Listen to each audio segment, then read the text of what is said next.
Yeah, can everyone see and hear me properly? If one of you can confirm. Ariman, if you can please confirm if you have joined. We were answering your question.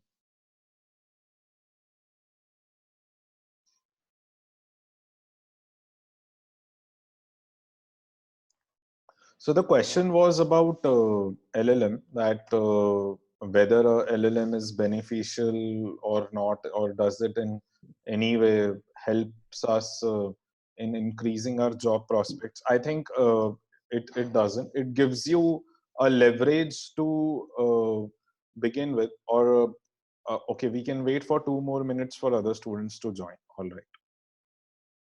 Asking for you, he was looking for you. Yes. So, Ariman, I was just answering your Yes, sir. question about LLM and how whether it helps in job prospects or not in India. To begin with, I Yes. think it doesn't to a lot of extent. It only, I mean, it's a leverage. It gives you a leverage to start any conversation.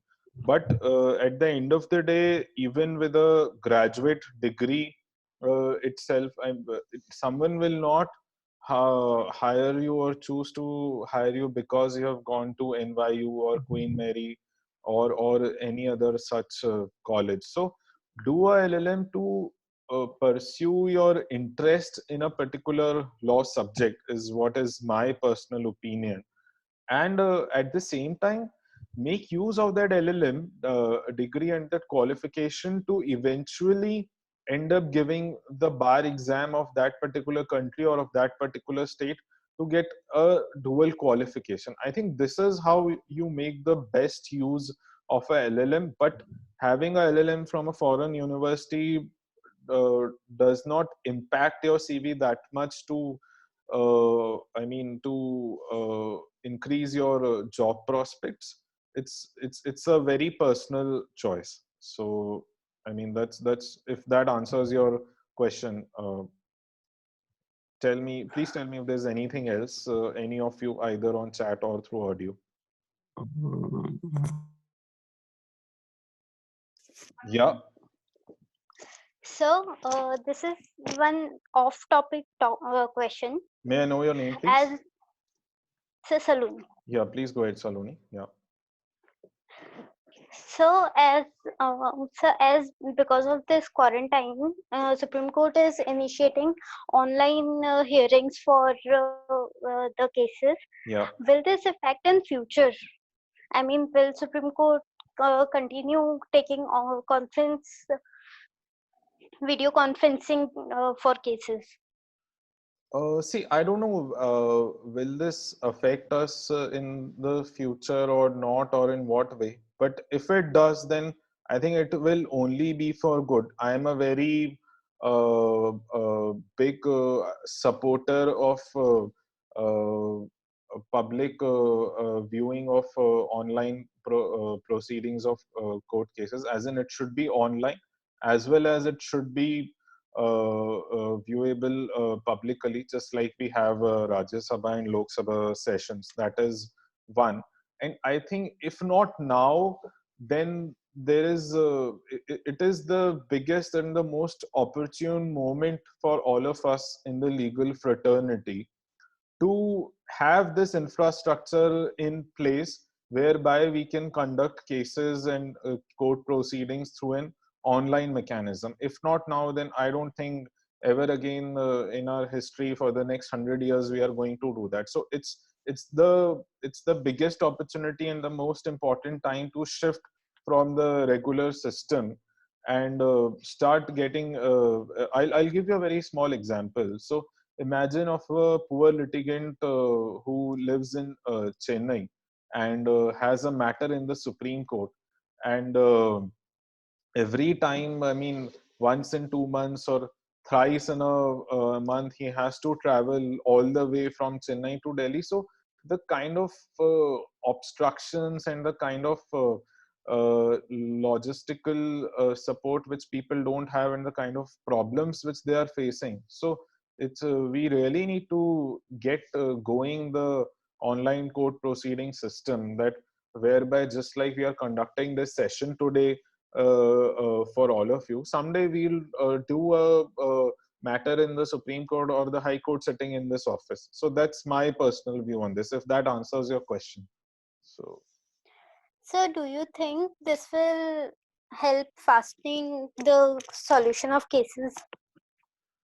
Uh, it it will, in the sense, I'll again give you an example. It will, in the sense that today what happens is that if I only have one matter in the High Court or NCLT and not two, three matters like other lawyers, what happens is that I essentially have to, be there and wait for my matter to reach. If I'm doing the same thing sitting in my office, I'll use all of that buffer time of commute, of waiting, and everything else in finishing my drafting, in finishing client meetings, and everything else. So when you look at things from that micro perspective, you will realize that how much infrastructure cost and transition support and everything else which you are saving by doing all this. Because if I go to court, I need a court clerk who is going to put my files in my car and then again unload them, take it all the way to court. Same thing will happen in court also. So we are saving on to a lot of, I think, power, infrastructure, and labor by engaging into such activities, eventually to become more productive. So I feel that it will help.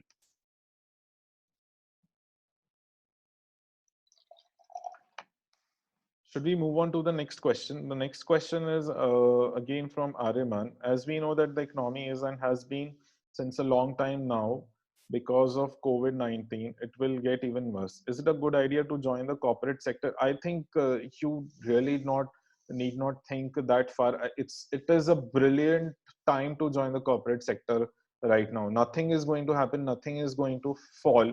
As far as law firms are concerned, relating to corporate matters and corporate jobs, problems and litigation and transactional law work, it's only going to increase. I mean, the other day I was just reading in the newspaper that that Korea and Japan are thinking of transferring their operations from China to India. So I think it is the most opportune moment for all of us to make a shift or to join. Coronavirus should not be your worry that whether you should or you should not join a certain place or not. Next question is from Mithil. Sir, as I will be first generation lawyer in my family and want to do litigation, can you please tell me the career is litigation as good or career choice as litigation or corporate is good? I think consider what are your thoughts and motivation levels on it. One thing which I want to categorically tell you on being a first generation lawyer, I'm a first generation lawyer myself. So everyone who is not a first generation lawyer is not necessarily doing well in everyone who is a first generation lawyer is not necessarily doing well in litigation, and at the same time everyone who is not a first generation lawyer, it's not the case that he's not doing well in litigation. So you will find both kind of cases everywhere. And I think the other day I was just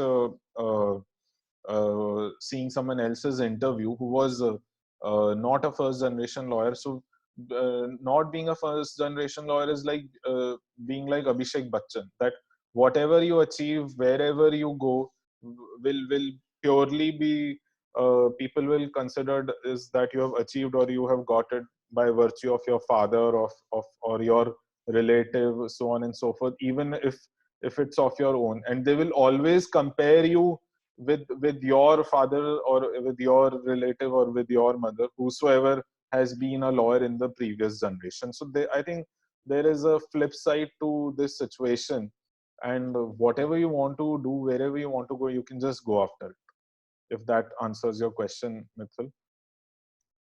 Next question is Is it easier to move from one country to another if you're corporate lawyer? You can, if your work profile has been such, especially to Singapore and Dubai, because over there you don't have the requirement of being dual qualified, unlike UK and US and few other more countries.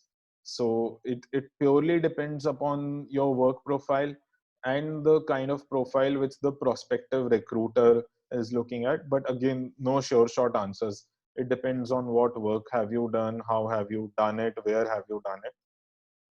If that answers your question. Next question is from Mithil. How to ace our internships? For example, I'm in the second year, which is the best time to intern in High Court or even in Supreme Court. I think internship experiences of all kinds are more important. Don't just only intern in Supreme Court or in High Court or in the lower court. If you feel that no, lower court is the place for me to be, then only keep interning at lower court. Otherwise, even if you have done your first internship in Supreme Court and High Court but missed the lower court experience, go and have that experience as well. So I think if that can answer your question, how to ace your internship, I think that's something on which we can have a separate 1 hour long session. I have also created another video on optimum utilization of time in law school, in which is there on my YouTube channel, in which I have touched upon internships in little bit detail. You can have a look at that, and after that we can discuss if you feel the need. I take the next question now, which is from Prashant Sharma. Some advice uh, from 5 years back. Okay, the question is if you had to give some advice to him from 5 years back. I think the question is that um, what is that which I could have done 5 years back, which I regret not doing then. If Prashant, if you can just confirm on chat if this is what you mean.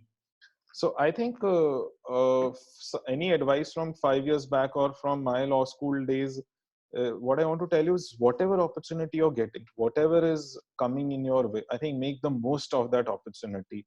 Tomorrow, when you get out of college after end of 5 years, and whether you rose up to the occasion in the third year, fifth year, first year, second year, you should not ever feel that if only I had the opportunity to go back in time. You should feel that I made the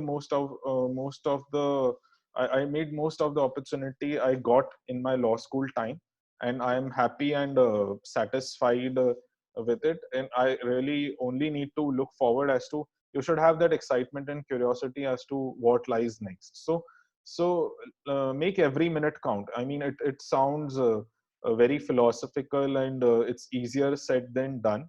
But as they say that yesterday is history, tomorrow is mystery, today is a gift. That's why it's called the present. So just stay in the present moment. Don't think about what is going to happen after fifth year, how will your interview go, whether you'll get a job or not. Or don't think about, oh, if I could have scored better marks in my first year or second year. Don't think about all of those things. Just be there in the present moment and make it count. That is what I think I could have done better in my 5 years of college. Next question, please, through chat or through audio. Yeah, so next question is from Saloni Gautam, which is any tips for research? I think if you can be a little more specific, till then I'll take Akash's question, which is on LPO. So LPO, legal processing outsourcing. Frankly, I am not the best person to answer this question or to advise. I'm very little aware about the system. All I know is that in an LPO, one of them being, I have heard the name is Thomson Reuters, is that you sit in India in their office and do all that work around the world, which is being churned up or which is being generated, which does not require you to be dual qualified or have any other law degree or qualification. An Indian law degree would suffice, is what I know about an LPO. Next question is from Mithil Malhotra. There was huge criticism on laws when Nirbhaya judgment was declared after 7 years. do you also believe that laws should be amended? I think any law and every law in place today these days in India, people are not happy with it. Amendments are definitely required. But if you personally think that I mean, that's my cross question for you, that if you personally think that it needs to be amended, then why don't you begin and write a research paper on it, and eventually develop that as your area of knowledge, as your area of interest. Go after that topic, go after that particular provision, legal provision, and uh, just I mean, I remember writing a research paper in around 2012 or 13, when the Kasab case was happening. That research paper was quite contemporary back then. It was about pardoning power of the president and the governor, arguing the needs for guidelines of its exercise. So write a contemporary paper like this if you think that that is the need of the hour. Next question, please. Next question is how to conduct research in the best manner so that articles or moot will be better and informative. I think the best manner to do research so that articles and moot are better is uh, how contemporary your research is, how factual it is, as in how much do you have you correlated the your moot problem or your research question with whatever is happening around us in around the world, in India, across jurisdictions. When you draw simple examples, or when you correlate your research question or your moot problem with simple examples which people see on a daily basis or hear about it on a daily basis, people will always be more interested in reading your article or listening to you in your mood. Relate the situation to daily life examples, and not to any general hypothesis. I think this is a very good question from Akash, that what do we actually mean by tears in a law firm? So tears in a law firm historically were never there, and it eventually evolved as a market terminology, and essentially it evolved by how big one law firm is and the other is not. And the bigness was essentially the criteria for bigness was money and nothing else. That how much money is that law firm making, and in turn, how much money is that law firm paying to its candidates. Over the period of time, to tiers, people have also started attaching very correctly work culture, professionalism, complexity of matters, newness of matters, or innovative matters which these law firms are doing. So I think that is what tiers in a law firm is all about. Next question, please, through chat or through audio. Nikhil Anand's question is that is LLM required for jobs in a law firm? I think this is largely the same question which was asked by Aryaman. I'll just answer this in short. LLM will not ensure job prospects in a law firm. It is only helpful to further your interest in your areas of liking. That is it. Next question, please. Mithil's question is that how to make CV more stronger. I think if you can be a little more specific, that will be helpful. Till then, I'll take the next question. Some suggestions on how to get a good PPO. See, again, this is something on which we can speak at length, and it's slightly digressing from the current discussion, but I'll still try and answer this to my best. So, intern again and again in that same law office or in that law firm where you think you want to see yourself, or will give you an opportunity if a vacancy arises. Try and understand the working of that particular law office. What is that which they want? What is the void which you can fill over there, be it as a researcher or as a legal as someone who can draft. So these are some of the very beginner level tips which I can give you to get a PPO at any place. Because for getting a pre-placement offer, it's very important to that you should be present over there, and that presence to begin with can only happen through an internship. Next question, please, through chat or through audio. Okay, so next question is how to make a CV in order to get good internships. Again, I would request you to have a look at my other video, which is touching upon this point in detail on my YouTube channel. And over here, what I want to tell you is that uh, until you do your first internship, uh, I think which eventually happens in end of first year or beginning of second year, do all other things which you can which you get an opportunity to do, so like mooting, research paper writing, participation in some conferences, so that your so it shows that you have an inclination towards an orientation towards law subjects, legal events, which relate to daily life legal problems. So I mean, I totally understand that you only get the next internship when you have few previous internships in your CV, and there will be a day when you will have no internship in your CV. But all those opportunities which you get in your college in terms of participation in extracurricular activities, in terms of uh, uh, mooting and research paper writing. One very unexplored area which law students really need to explore is having newspaper articles and having publications in newspapers. So everyone writes in law journals, but no one really writes or makes an effort to do a publication in a newspaper. It's easier said than done, but that is something which you can focus at. That will be most very contemporary and very relatable. So if next question is from Anmol, which is career as a criminal lawyer. If you can just clarify your question, what exactly you want to know, so that we can, if there's a pinpoint question, we can answer it accordingly.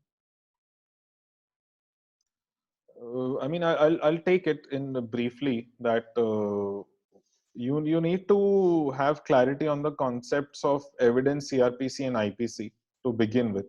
Follow the latest developments which is happening in this area, and try and develop a path accordingly, whereby you write about it, you follow the latest developments, you criticize the latest judgments through editorial or something.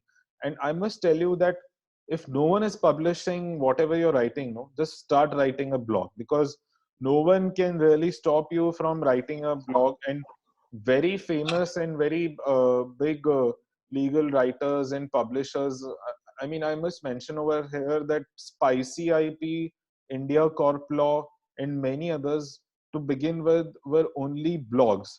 Today all of these are websites, because people have started following them so much, they have started generating money.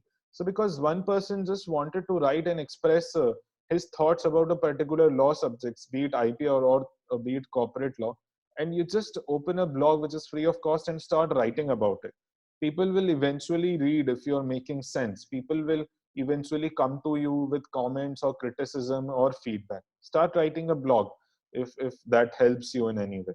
Next question, please. uh, Tanvi, I think we can wrap up now, because I don't see Yes, any yes. questions.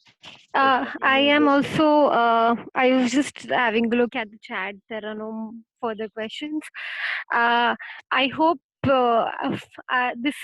this address is for the students. I hope the session was informative for everybody. I can request, and Ivanshu, thanks a lot for addressing the students again and again.